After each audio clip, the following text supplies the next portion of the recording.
ہم ڈسکس کریں گے قصہ طالوت کا، اور پیارے بچوں کوئی تقریباً 3000 سال پہلے کی بات ہے۔ کتنی؟ 3000 سال پہلے کی۔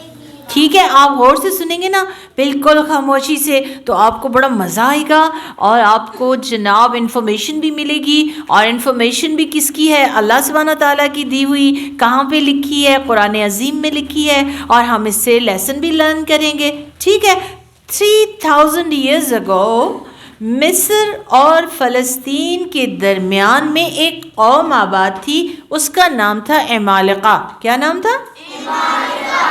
بچوں وہ بڑے بہادر تھے، بڑے جنگجو تھے، لیکن اس کے باوجود ان کے اوپر ایک ظالم اور جابر حکمران اور بادشاہ جو تھا، اس نے ان پہ تسلط کیا ہوا تھا، اور اس کا نام تھا جالوت۔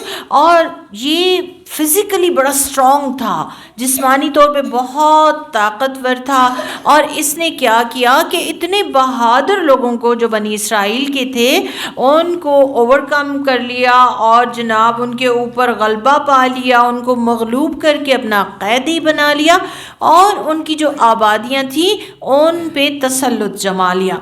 اب جناب کیا کیا اس نے کہ ان کے جو بڑے بڑے ایلیٹ قسم کے سردار تھے ان کو تو اس نے قید کر لیا، اور باقی جو لوگ تھے عوام الناس ان کو یہ بہت ظلم ان پہ کرتا تھا، اور ساتھ ساتھ ان سے ٹیکس بھی لیتا تھا، خراج بھی لیتا تھا۔ اب یہ ہے کہ سالہ سال سے یہ سلسلہ جاری تھا، اور بنی اسرائیل جو تھے وہ اس سے عاجز آ گئے، تنگ پڑ گئے، بہت ہی مشکل میں آ گئے۔ تو انہوں نے اپنے نبی شموئیل جو تھے، ان کا نام تھا ان کے نبی کا، ان سے درخواست کی کہ وہ ان پر ایک بادشاہ مقرر کر دیں، تاکہ وہ جالوت سے لڑائی کر کے جو ہے اپنی جو کھوئی ہوئی عظمت ہے اور اپنی جو سب کچھ ہے، اپنی گورنمنٹ واپس لے سکیں۔ ٹھیک ہے، تو اس کا ذکر ہمیں قرآن پاک میں سورہ البقرہ میں ملتا ہے، آیت 246 سے لے کر 252 تک ہے۔ میں تھوڑا سا حصہ آیت کا پڑھوں گی، باقی آپ نے جا کے قرآن عظیم سے دیکھنا ہوگا۔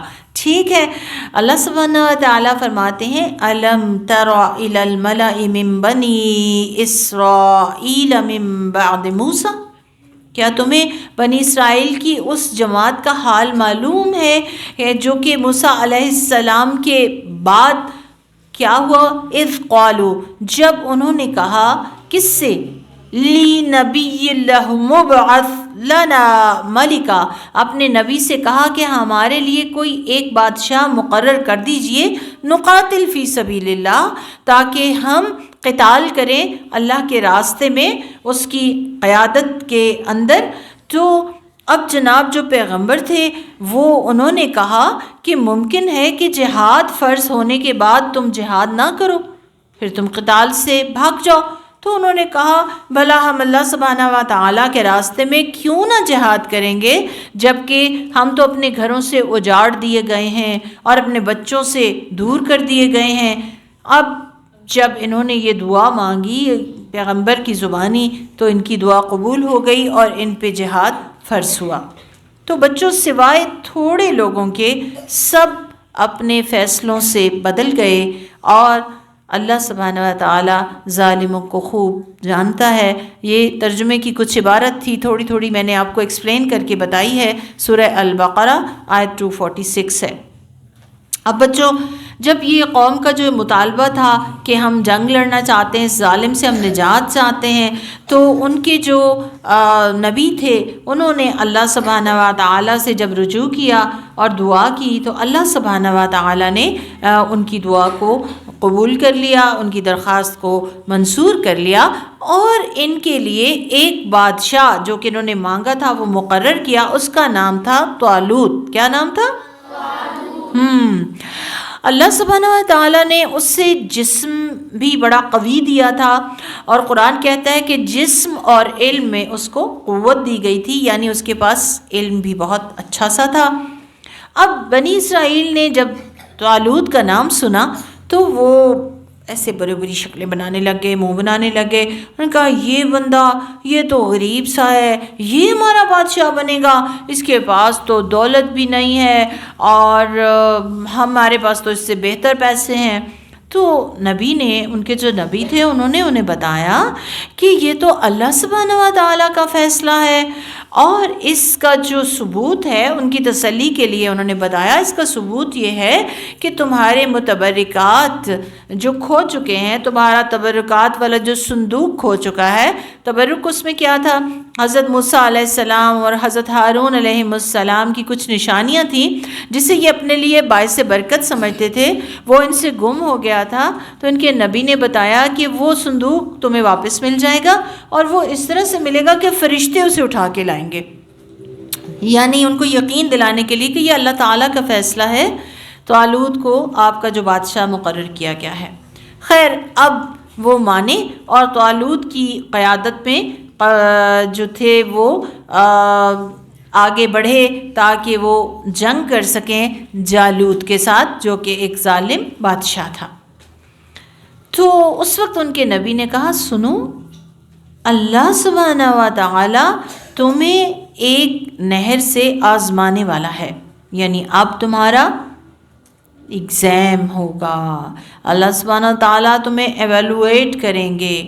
اور وہ ایگزام کیا تھا ان کا بچوں، کہ انہوں نے ایک نہر پہ سے گزرنا تھا، ٹھیک ہے، اور وہ جو نہر تھی اس پہ سے تو انہوں نے چل کے جانا تھا. اس کے باوجود ان کے ٹیسٹ، ان کے ایگزام یہ تھا کہ انہوں نے اس نہر میں سے پانی نہیں پینا. نبی نے ان سے کہا کہ جو اس میں سے پانی پی لے وہ میرا نہیں ہے، اور جو اس میں سے بالکل نہ پانی چکھے یا ایک آدھ چلو اس کو پتہ ہے، ایسے ہاتھ میں پانی جیسے ہم پیتے ہیں، ایک چلو بھر پی لے تو خیر ہے اس کی، تو وہ پھر میرا ہے.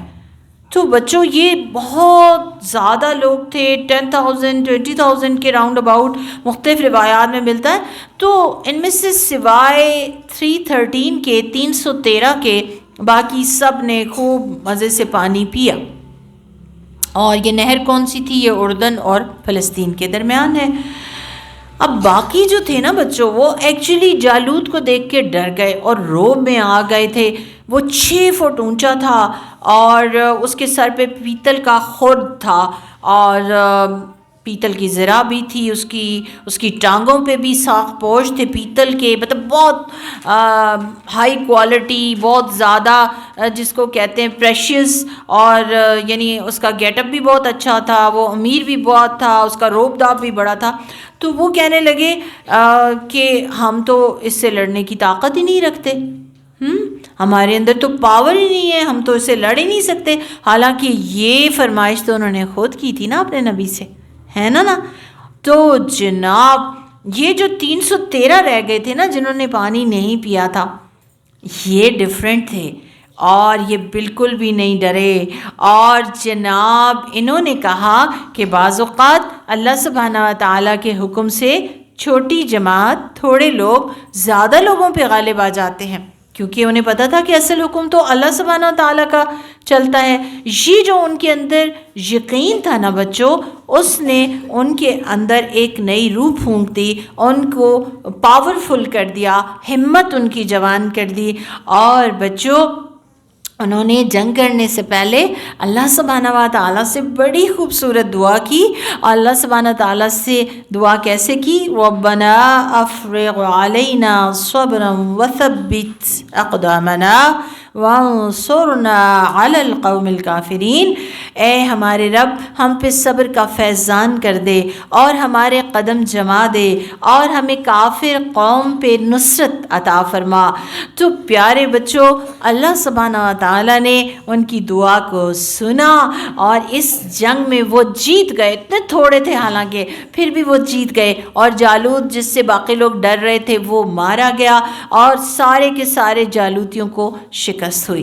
تو پیارے بچوں، یہ جو حکم ملا تھا نا ان کو کہ انہوں نے نہر کے اندر رہ کر بھی پانی نہیں پینا جبکہ وہ نہر کے اندر سے گزر رہے ہوں، یہ کس لیے تھا؟